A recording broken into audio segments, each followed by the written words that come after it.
Hi, welcome to Amir Shakil 5858. I am Amir Putnam.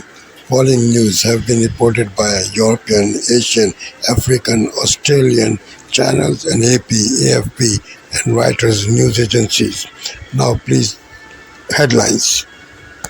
Category 3 Hurricane Milton landfall in Florida. Biden and Trump accuse each other of handling the weather and hurricane. Israeli pounding of Gaza and Lebanon is continued. Problems of Sudan. UK Prime Minister and his Chief of Staff. Now please watch the channels.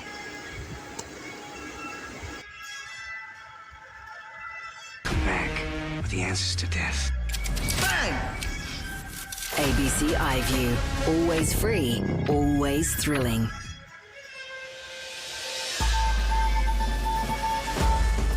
Today, Hurricane Milton makes its presence known with deadly storm surges and flash flooding in Florida.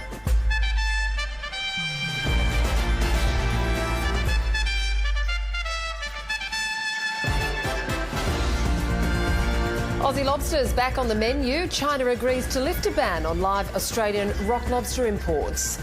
A woman in a critical condition after being mauled by 3 dogs in Melbourne's southeast. And the Deputy Prime Minister's Chief of Staff claims she's been sidelined after raising a work bullying complaint.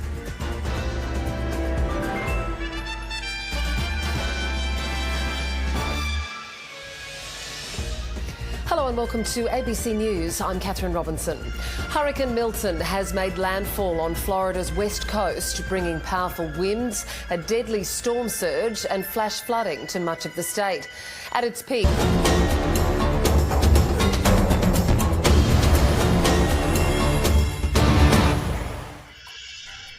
Mozambique is set to see 17 million voters participate in the elections on October 9th, which will decide the composition of 250 members in parliament and provincial assemblies. The Frelimo party, which has governed since the nation's independence from Portugal in 1975, is anticipated to select its next presidential candidate from within. We aspire to a better future, hoping it will be an advancement from our previous phases. We desire success from the new government. At least 4 candidates are seeking to bring about change in a country that has been dealing with jihadist insurgency and exposed to harsh climate conditions, including flooding.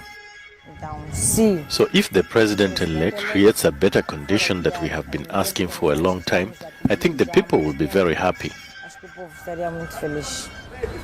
Last year's local election in Mozambique faced serious allegations of vote rigging and fraud, which resulted in violent protests in the capital Maputo and its surroundings. This time, the concerns seem to be less intense.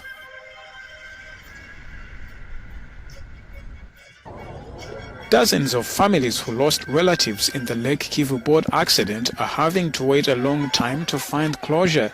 That's because recovery teams have not been able to pull all the bodies out of the water. Every day since the tragedy on October 3rd, dozens of people wait at the port of Kituku, a few hundred meters from where the boat sank, for news about their family members who are still missing. Red Cross and police teams have been patrolling the lake for more bodies, but without success. Frustrated, the families accuse the authorities of not properly facilitating divers to do their job. One diver reportedly died during a salvage operation. At least 33 bodies have been recovered so far. Authorities estimate over 70 people died in the disaster. The ferry was traveling from Minova in South Kivu province when it sank near Goma, capital of North Kivu province. The European Union Parliament for the first time on Tuesday discussed about the ongoing war in Sudan. The EU said it's still in support of a civilian transition and further reaffirmed its commitment in bringing together the warring sides and put an end to the deadly conflict. The transition to civilian rule remains the ultimate objective. The EU has consistently supported civilians in Sudan, and we remain a trusted convening platform. There is some progress in amalgamating civilian groups, but we are slowly helping to unify them. They will be the drivers for change of the post-war Sudan. Mr. President, honourable members, the situation in Sudan remains catastrophic. Together with our international partners, we are mobilised to align our efforts to end the war now. Sudan plunged into conflict in mid-April 2023 when long simmering tensions between its military and parliamentary leaders broke out in the capital Khartoum and spread to Darfur and other regions. A somber mood in Port Sunday in Haiti. Families in Haiti are still burying victims of recent vicious gang attack which left more than 70 people dead and dozens injured. Among the victims is a 41-year-old Jean-Louis Jean Gracien who was buried in Port Sunday on Tuesday. The resistance pushed them and they left the area. But when we returned here, we saw bodies everywhere. One dead here, two dead on the other side, bodies all around. Another survivor of the attack who wanted to be identified only as Jack sat in the cemetery. He blames the government for the massacre. Those bandits came and hid inside the factory and shot at the people passing by. But it is the state that is responsible. If they had sent armed tanks to secure the population, they would not have died like this. It is the state's fault. Such massacres were limited to the capital of Port-au-Prince, of which 80% is controlled by gangs and is now being patrolled by Kenyan police, leading a UN-backed mission struggling with the lack of funds and personnel. Riyad Mahrez and Algeria trained Tuesday ahead of their AFCON qualifier against Togo. Head coach Vladimir Petkovic has added some new faces with Hertha Berlin's Ibrahim Maza, CS Constantine's Zakaria Bouakfaya and Nice's Badreddine Bounani joining the squad. We will take the matches one by one. We're playing against the same opponent twice in a space of a week, so we will prepare quietly. After Thursday's match, they will probably make changes due to fatigue. Algeria unbeaten in their last 16 AFCON qualifiers. Forward Ibrahim Maza spoke about his first call to feature for the national team. To be honest, I'm a little bit nervous. It's my first time with these many cameras and there's many people, but yeah, I'm very happy to be here. With two convincing wins already, Algeria lead Group E and look to continue that with a victory over Togo on Thursday.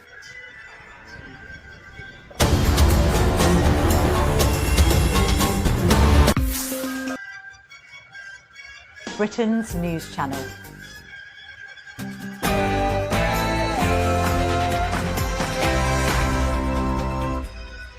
Good morning to you. Hurricane Milton makes landfall in Florida, carving a path of destruction. 2 million homes without power and winds over 100 miles an hour causing havoc. Well, it's the third hurricane to hit this year in Florida, as experts are warning of a once-in-a-thousand-year flooding event as it makes its way across the state. Tax rage fears as a leading think tank warns that taxes will need to rise by £25 billion in order to avoid austerity. Robert Jenrick and Kemi Badenoch are going to face off for the Conservative Party leadership as James Cleverly gets knocked out. Cracking under pressure. Egg farmers scrambling to find ways to survive an increasingly strained industry. Miranda Hart ties the knot at 51, so we're debating whether you can ever be too old to find love.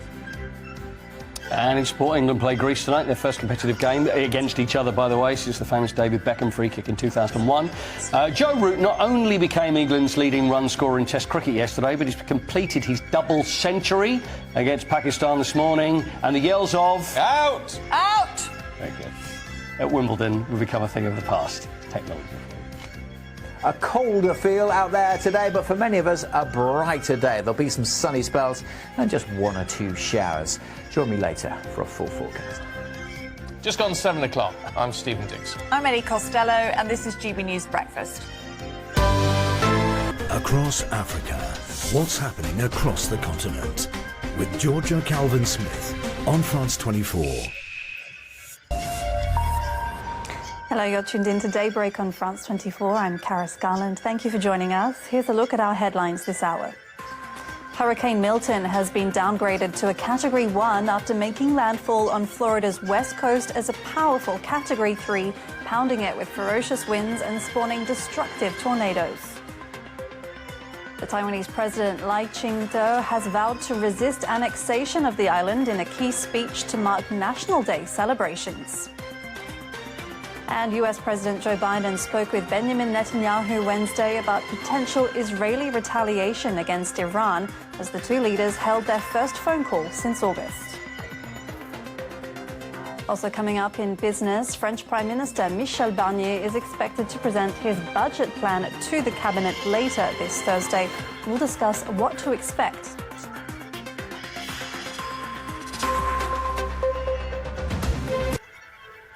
This is Asia Now. It's 2 p.m. in Singapore and Hong Kong, 11:30 in New Delhi and 1 o'clock in Jakarta. I'm Paul Singh. At this hour, ASEAN and South Korea upgrade relations to a comprehensive strategic partnership, with President Yoon Suk-yeol pledging millions in development funds by 2027. The U.S. warns Israel against any Gaza-like military action in Lebanon as it ramps up its offensive against Hezbollah. Israel says it has eliminated a key member of the group in Syria. Hurricane Milton hits Florida as a Category 3 storm, with experts calling it extremely dangerous. Authorities warn of life-threatening storm surges, powerful winds and flash floods.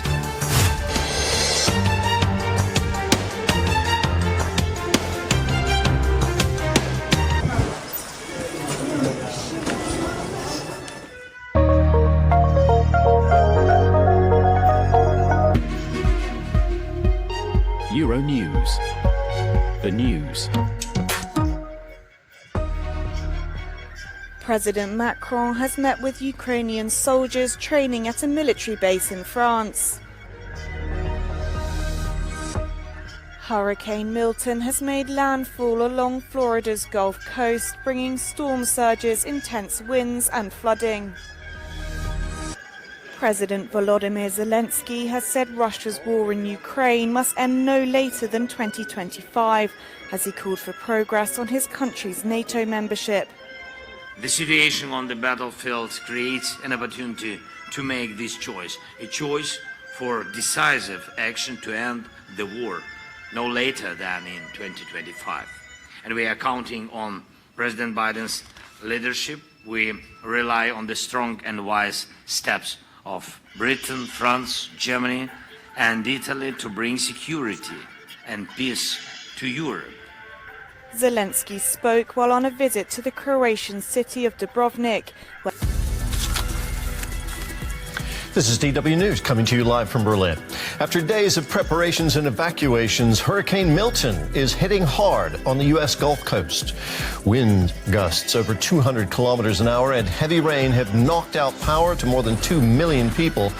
Authorities are now bracing for a massive storm surge as the hurricane barrels through Florida. Also coming up, President Biden slams what he calls an onslaught of lies spread by Donald Trump and his supporters about the disaster, including a claim that the government is manipulating the weather. And the leaders of the U.S. and Israel discuss Israel's plans to retaliate for Iran's missile attack. Israel's defense minister warns retaliation will be lethal, precise, and surprising.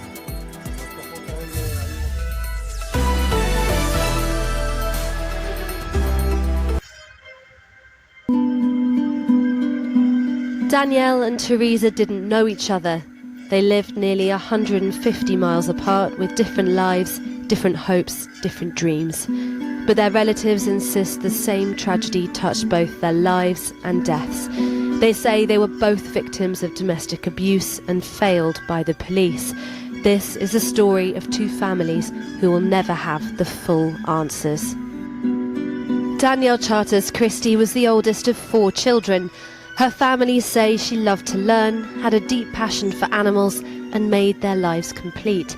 But her parents say things started to change when she moved to Gloucestershire to live with her partner. And 7 years later, in February 2021, it was not the police who told Danielle's parents of her sudden death, but the partner's father over the phone. Danielle's dad was at home, and I just So he just put his head in his hands, and I just knew. I asked the partner how Danielle had done this, and he said, "I'm not telling you." So I said, "I don't understand why you're not telling me." He swore and said that Danielle had hung herself. Gloucestershire police spent just 55 minutes at the scene where Danielle had died before ruling her death a suicide. She'd experienced depression when much younger, but was said to be in a good place and making plans for the future. More and more people started contacting me, telling me that they feared, that this may have been an argument that had got out of hand. One of her best friends telling me how badly the partner had treated my daughter. Hours before Danielle's death, her partner had sent a message to her friend saying he'd discovered she was seeing someone else. No one was questioned about her death? No.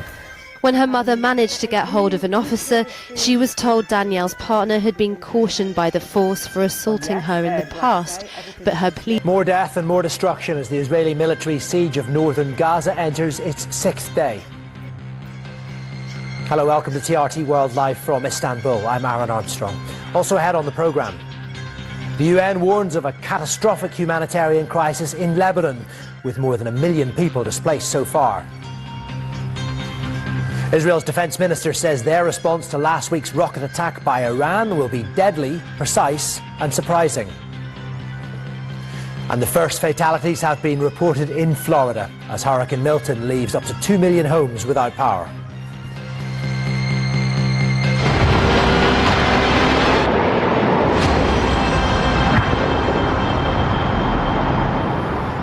We begin this up.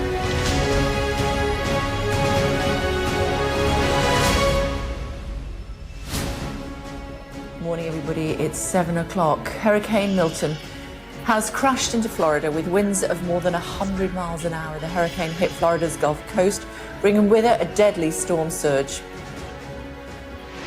There's no doubting the strength of this hurricane as it roars through. You can see its effects and you can feel a devastating power. And there goes Tropicana Field roof. In Tampa, the roof of the baseball stadium was ripped off as people sheltered inside. Ahead of the storm came at least 19 tornadoes, killing 2 people. And more than 2.5 million homes and businesses in Florida are without power.